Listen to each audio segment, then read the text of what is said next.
എയർപോർട്ടിൽ നിന്നൊരു ചായ കുടിക്കണമെങ്കിൽ മിനിമം 150 രൂപ. അതിൻ്റെ കൂട്ടത്തിൽ നമ്മളൊരു സ്നാക്സും കൂടെ എടുക്കുവാണെങ്കിൽ 500 രൂപ പൊട്ടും. പക്ഷേ നമുക്ക് നല്ല അടിപൊളി മസാല ദോശയോ നെയ് റോസ്റ്റോ അല്ലെങ്കിൽ ഒരുപാട് ഐറ്റംസ് നല്ല ചൂടോടെ അതും ഫ്രീ ആയിട്ട് കഴിച്ചാലോ. പറഞ്ഞു വരുന്നത് നമ്മുടെ ഇൻ്റർനാഷണൽ ടെർമിനലുള്ള ബേർഡ്സ് ലോഞ്ചിനെ കുറിച്ചാണ്.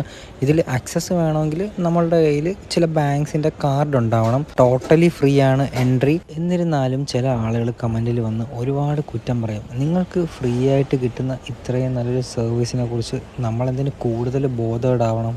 ബ്രേക്ക്ഫാസ്റ്റിന് ഇവിടെ യൂഷ്വലി വട ഉണ്ടാവാറുണ്ടെന്ന് തോന്നുന്നു. കാര്യം കഴിഞ്ഞ വട്ടം ഞാൻ വന്നപ്പോൾ എനിക്കിത് കിട്ടിയായിരുന്നു. ഈ വട്ടമാണ് ഞാൻ ലൈവ് കൗണ്ടറിൽ ദോശ കാണുന്നത്.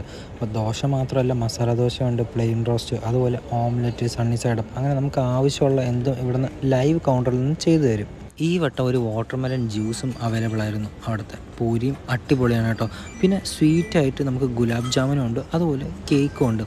ഒരുപാട് ഓപ്ഷൻസ് ഉണ്ട്. അതായത് coffee, black coffee, milk, cornflakes, ഒരുപാട് ബ്രേക്ക്ഫാസ്റ്റ് ഐറ്റംസ്, അതുപോലെ തന്നെ ബ്രെഡ്സ്, കേക്ക്സ്. ഇനിയിപ്പോൾ നിങ്ങൾക്ക് ജ്യൂസസ് ഒക്കെ വേണമെങ്കിൽ തന്നെ ലൈവ് കൗണ്ടറിൽ അവൈലബിൾ ആണ്. So next time Trivandrum international airport വഴി ട്രാവൽ ചെയ്യുമ്പോൾ ബേർഡ്സ് ലോഞ്ച് ഒന്ന് ട്രൈ ചെയ്ത് നോക്കുക. നിങ്ങളുടെ ബാങ്കുമായിട്ട് കോൺടാക്ട് ചെയ്താൽ ഏതൊക്കെ കാർഡ്സിന് ഫ്രീ ആയിട്ട് ഇവിടെ ആക്സസ് ഉണ്ടെന്ന് നിങ്ങൾക്കറിയാൻ പറ്റും.